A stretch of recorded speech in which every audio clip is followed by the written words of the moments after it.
عليكم ورحمة الله وبركاته نحمد الله العظيم ونصلي على رسوله الكريم أما بعد அன்பான ஜமாத்தார்களே, பெரியோர்களே, அல்லாஹ்வின் கிருபையால் ஃபஜ்ருடைய தொழுகையை தொழுதுவிட்டு குர்ஆனின் விளக்கங்களை தெரிந்து கொள்வதற்காக நாம் எல்லாம் அமர்ந்திருக்கிறோம்.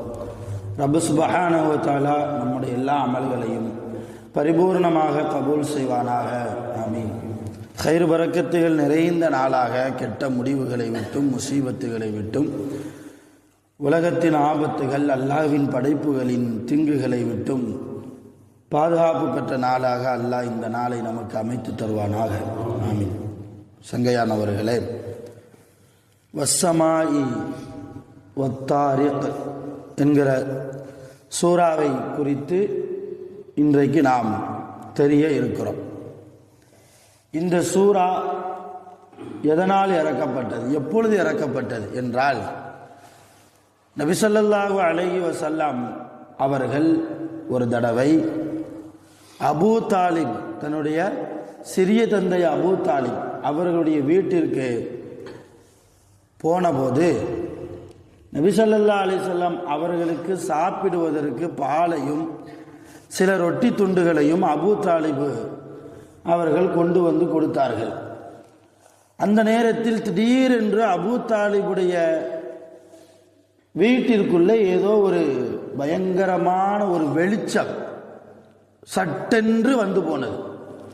அதை பார்த்து வியந்து போன அபூ தாலிப் நபி ஸல்லல்லாஹு அலைஹி வஸல்லம் அவர்களிடத்தில் கேட்டார்கள், இது என்ன வெளிச்சம், எவ்வளவு பிரம்மாண்டமாக இருக்கிறதே, கண்கள் எல்லாம் கூசுகிற அளவுக்கு, எந்த கண்களும் சாதாரணமாக அந்த வெளிச்சத்தை பார்த்து விட முடியாத அளவுக்கு எவ்வளவு பிரம்மாண்டமான வெளிச்சம் எங்கிருந்து வருது அப்படின்னு காரணம் கேட்கிற போது, அப்பந்தான் நபி ஸல்லல்லாஹு அலைஹி வஸல்லம் அவர்கள் சொன்னார்கள், ஷைத்தான் முதல் வானத்தில் மலக்குகள் உலகத்தில் அடுத்தடுத்து என்ன நடக்கும், அடுத்தடுத்து உலகத்தில் என்ன நடக்கும் என்பதை அல்லாஹ்வின் உதவியின் மூலமாக முதல் வானத்தில் சில மலக்குகள் பேசிக் கொண்டிருப்பார்கள் அவங்களுக்குள்ள. அப்படி பேசுவதை ஒட்டு கேட்பதற்காக ஷைத்தான் போவான். ஒட்டு கேட்கிற பழக்கம் யார் பழக்கம்தான்? ஷைத்தானுடைய பழக்கம். அப்படி ஷைத்தான் நாம் பேசுவதை ஒட்டு கேட்க வந்திருக்கிறான் என்பதை தெரிந்த உடனே முதல் வானத்தில் இருக்கக்கூடிய மலக்குலாம் அந்த ஷைத்தானை விரட்டுவார்கள், அடித்து விரட்டுவார்கள். எதை கொண்டு அடிப்பாங்க தெரியுமா? வானத்தில் இருக்கக்கூடிய நட்சத்திரத்தை எடுத்து அவனை அடித்து விரட்டுவார்கள். அப்படி வந்த வெளிச்சம்தான் இன்றைக்கு நாம் கண்ட வெளிச்சம். ஷைத்தானை அவர்கள் எந்த நட்சத்திரத்தை கொண்டு எரிந்து விரட்டினார்களோ அந்த நட்சத்திரத்தினுடைய வெளிச்சம்தான் செச்சா அவர்களே உங்களுடைய வீட்டில் தெரிந்திருக்கிறது என்று விளக்கம் சொன்னார்கள். அப்படி விளக்கம் சொல்லி முடித்ததற்கு பின்னால் தான் ஜிப்ரீல் அலைஹிஸ்ஸலாம் இந்த சூராவை ரசூலுல்லாவுக்கு வந்து இறக்குனாங்க. இப்போ ஷைத்தான் ஏன் அந்த மாதிரி ஒட்டு கேட்கணும் என்றால், நம்ம தெரியணும் என்பதற்காக நான் சொல்றேன், யாரையும் தாக்குவதற்காக நான் சொல்லலை. வரலாறு இந்த சூறாவை ஒட்டி இருப்பதால் நான் அதை சொல்லித்தான் ஆகணும். அதை மறைக்கிற பாவம் எனக்கு கிடைக்கக்கூடாது இல்லையா? ஹக்கை, உண்மையை, சத்தியம் என்று நான் சொல்லித்தான் ஆகணும். இந்த குறி பார்க்குறாங்களா இல்லையா? அவங்க சொல்றது சிலது நடக்குது, அது மறுக்க முடியாது. எப்படி நடக்குது?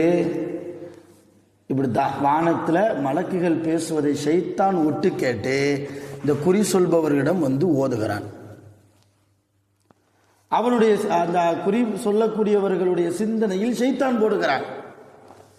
அவங்க என்ன நீங்க நினைக்கிறாங்க, தன்னை ஞானி என்று நினைத்து கொண்டு நம்ம சொன்னதெல்லாம் நடக்கும் என்று நினைத்து கொண்டு அவர்கள் என்ன அவங்களுடைய சிந்தனையில வந்துச்சோ அதோட ஒரு 100 பொய்களையும் சேர்த்து தான் மக்கள்கிட்ட சொல்றாங்க. இது ரசூலுல்லாவுடைய காலத்துல ரொம்ப பிரபலியமா இருந்தது. இந்த குறி பார்க்கறது, குறி சொல்றது ரசூலுல்லா காலத்துல. அதுலேயும் அப்படி குறி சொல்றவங்க யாரா இருந்தாங்கன்னா யூதர்களாக இருந்தார்கள். சில பேர் முஷ்ரிக்கீன்களாக காஃபிர்களிலேயும் சில பேர் இருந்தாங்க. அப்ப அவங்க சொல்றது நடக்குதே. அப்போ முஹம்மது அவர் எப்படி உண்மையாளர் என்று தன்னை சொல்லிக் கொண்டிருக்கிறாரோ அதே போல இந்த குறி சொல்லக்கூடியவர்களும் உலகத்தில் நடக்கிறது தானே சொல்றாங்க. அப்ப அவங்க முஹம்மது பின்னாடி போறதை விட்டுட்டு நமக்கு இவங்க பின்னாடி போயிடலாமே என்று மக்கள் இந்த மார்க்கத்தை விட்டும் தடம் புரண்டு போவதற்காக வேண்டி ஷைத்தான் குறி சொல்பவர்களின் மூலமாக மக்களை இப்படி வழிகெடுக்கிறான் என்பதை உணர்த்தக்கூடிய அருமையான சூறா தான் இந்த சூறா. சரி, இந்த சூறாவில் மொத்தம் 17 வசனங்கள் இருக்கிறது. அல்லாஹ் சொல்கிறான், வஸ்ஸமாஇ வானத்தின் மீது சத்தியமாக, வத்தாரிகி தாரிகி என்றால் நட்சத்திரம். பொதுவாக எல்லா நட்சத்திரத்துக்கு பேர் நஜ்ம், நஜ்ம் என்று சொல்வார். நஜ்ம்னா பொதுவாக நட்சத்திரத்துக்கு பேர். இப்போ மனிதர்கள் என்று எல்லா மனிதர்களுக்கும் பொதுவான காமனான பேர் இருக்கு. அந்த மனிதர்கள் ஒவ்வொரு ஆள் பேரும் தனித்தனியா இருக்கல. அப்துல் காதர், அப்துல் ரஹீமு, மஜீது, ரவுஃபு, ரஹீமு, ரஹ்மானு அப்படின்லாம் தனித்தனியா ஒவ்வொரு மனிதனுக்கும் பேர் இருக்கா இல்லையா? அந்த மாதிரி எல்லா நட்சத்திரத்துக்கும் அரபியில நஜ்ம் என்று ஒரு பெயர். அப்படி நஜ்ம் என்ற பெயரிலேயே அல்லாஹ் குர்ஆனில் ஒரு சூறாவே வைத்திருக்கிறான். இருந்தாலும் இருக்கிற நட்சத்திரத்திற்கும் தனித்தனியாக ஒவ்வொரு பேரும் இருக்குது. அப்படி ஒரு நட்சத்திரத்துக்கு பேர் தான் தாரிக் என்பது. தாரிக் என்றால் ஒரு நட்சத்திரத்துடைய பெயர். இப்போ இரவில் பிரகாசமாக இருக்கக்கூடிய ஒரு நட்சத்திரம். அப்ப அப்படிப்பட்ட நட்சத்திரத்தின் மீது சத்தியமாக, தாரிக்கின் மீது சத்தியமாக. ஒமா அதுராக மத்தாரிக், நபியே தாரிக் என்றால் உங்களுக்கு என்னவென்று தெரியுமா? அல்லாஹ் கேட்கிறான். கேட்டு பதில் அவனே சொல்றான், அந்நஜ்மு சாகிப், அது ஒரு பிரகாசமாக இருக்கக்கூடிய ஒரு நட்சத்திரம். சொல்லிட்டு அல்லாஹ் சொல்றான், இன்குல்லு நஃப்ஸில் லம்மா அலைஹா ஹாஃபில், ஒவ்வொரு ஆன்மாவுக்கும் பாதுகாவலராக அல்லாஹ் ஒரு மலக்கை நியமித்திருக்கிறான். எனக்கு பாதுகாவலராக ஒரு மலக்கு இருக்கிறார். இப்படி ஒவ்வொரு ஆளுக்கும் பாதுகாவலராக ஒவ்வொரு மலக்கு இருக்கிறாங்க. தீமையான காரியத்தை விட்டும் நம்மை தடுத்து கொண்டே அவ்வப்போது நம்முடைய சிந்தனையில் அவர் போட்டுக்கொண்டே நம்மை பாதுகாத்து கொண்டே இருக்கிறார். யார் மலக்கினுடைய பேச்சை கேட்டு தீமைகள் செய்யாமல் இருக்கிறோமோ அவர்கள் வெற்றியாளர்கள். மலக்கு எப்படி ஒரு ஆள் நமக்கு இருக்கிறாங்களோ அதே போன்று மேப்படியான ஒரு ஆள் நமக்கு இருக்கான். யாரு? ஷைத்தான். அவன் தீமையான பாதையின் பக்கம் நம்மளை போக வச்சுக்கிட்டே இருப்பான். இங்கே மலக்குகளினுடைய பேச்சை கேட்காம மேப்படியான் பேச்சை கேட்டு நம்ம போனோம்னா நம்மளுக்கு தோல்விதான். நம்ம போகக்கூடிய இடம் அல்லாஹ் பாதுகாக்க. அதைத்தான் அல்லாஹ் சொல்ற, இன்குல்லு நஃப்ஸில் லம்மா அலைஹா ஹாஃபில், ஒவ்வொரு ஆன்மாவுக்கும் நான் ஒரு மலக்கை பாதுகாவலராக நியமித்திருக்கிறேன். ஃபல்யன்துரில் இன்சான் மிம்ம குலிக், எனவே மனிதர்கள் யோசிக்க வேண்டாமா? யோசிக்கட்டும். என்ன யோசிக்கணும்? அவங்க எப்படி படைக்கப்பட்டிருக்கிறார்கள், எதிலிருந்து படைக்கப்பட்டிருக்கிறார்கள் என்பதை மனிதன் யோசிக்கட்டும். எதிலிருந்து படைக்கப்பட்டிருக்கிறோம்? குலிக மிம்மா இன் தாஃபிக். தாஃபிக் என்றால் இந்திரிய துளி. அசல்ல தாஃபிக்கு நேரடி அர்த்தம் வைப்பதாக இருந்தால் இதெல்லாம் ஆபாசமே கிடையாது. குர்ஆனுக்கு நேரடி அர்த்தம் சொல்றது என் கடமை. இல்லைன்னா ஒன்றும் சொல்லாமலே இருந்திருக்கணும்.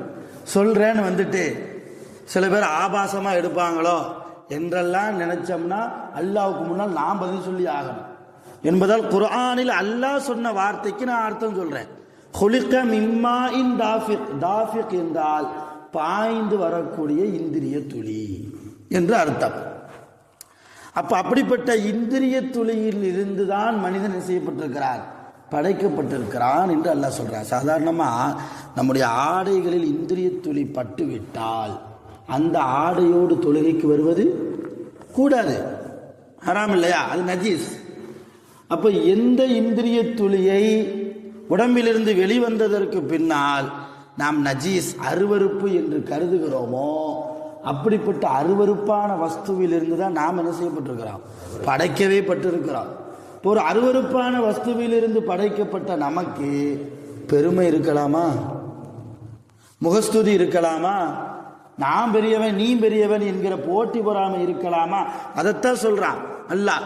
நீயே படைக்கப்பட்டது ஒரு அசுத்தத்தில் இருந்து, உனக்கு எதற்கு பெருமை என்கிறான் அல்லாஹ். உனக்கு எதற்கு போட்டி பொறாமை?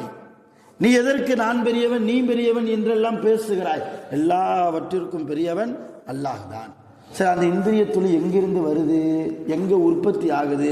அதையும் அல்லாஹ் சொல்கிறான். யஹ்ருஜு மின் பைனி சுல்பி வத்தராயிபு, முதுகந்தண்டுக்கும் நெஞ்சுக்கும் மத்தியிலே அந்த இந்திரிய துளியாகிறது என்ன செய்யுது? வெளியாகி கொண்டிருக்கிறது என்று அல்லாஹ் மனிதனுடைய படைப்பு எங்கிருந்து அவன் படைக்கப்பட்டான் என்கிற அடிப்படையை அல்லாஹ் பேசி, எனவே மனிதா ஒருபோதும் நீ மமதை கொள்ள வேண்டாம், நீ பெரியவன் என்கிற அகந்தை உன்னுடைய மனதில் இருக்குமையானால் நீ ஜெயிக்க முடியாது என்கிற மிகப்பெரிய பாடத்தை அல்லாஹ் இந்த சூறாவின் மூலமாக தருகிறான். தொடர்ந்து கியாமத் நாளை பற்றியும் எதிரிகளை பற்றியும் அல்லாஹ் ரசூல் ஸல்லல்லாஹு அலைஹி வஸல்லம் அவர்களுக்கு இந்த சூறாவிலே சில ஆயத்துகள் மூலமாக சில விளக்கங்களை சொல்லியிருக்கிறான். அது சம்பந்தமான விளக்கங்களை இன்ஷா அல்லாஹ் தஆலா நாம் நாளைய தினம் தெரிந்து கொள்வோம். வல்ல ரஹ்மான் நாம் வாழ்கிற போது பெருமை இல்லாமல் முகஸ்துதி இல்லாமல் அல்லாஹ்வுக்கு இஹ்லாஸான நல்ல அடியார்களாக நாம் வாழ்வதற்கு வல்ல ரஹ்மான் நம் அனைவர்களுக்கும் அருள் புரிவானாக. ஆகிரு தஅவானா அல்ஹம்துலில்லாஹி ரப்பில் ஆலமீன். சுப்ஹானல்லாஹி வ பிஹம்திஹி சுப்ஹானக்கல்லாஹும்ம வ பிஹம்திக அஷ்ஹது அன் லா இலாஹா இல்லா அன்த அஸ்தக்ஃபிருக வ அத்தூபு இலைக். آمين. سبحان ربك رب العزة عما يصفون وسلام على المرسلين والحمد لله رب العالمين. صلى الله على محمد صلى الله عليه وسلم. صلى الله على محمد صلى الله عليه وسلم. صلى الله على محمد يا رب صل عليه وسلم. السلام عليكم.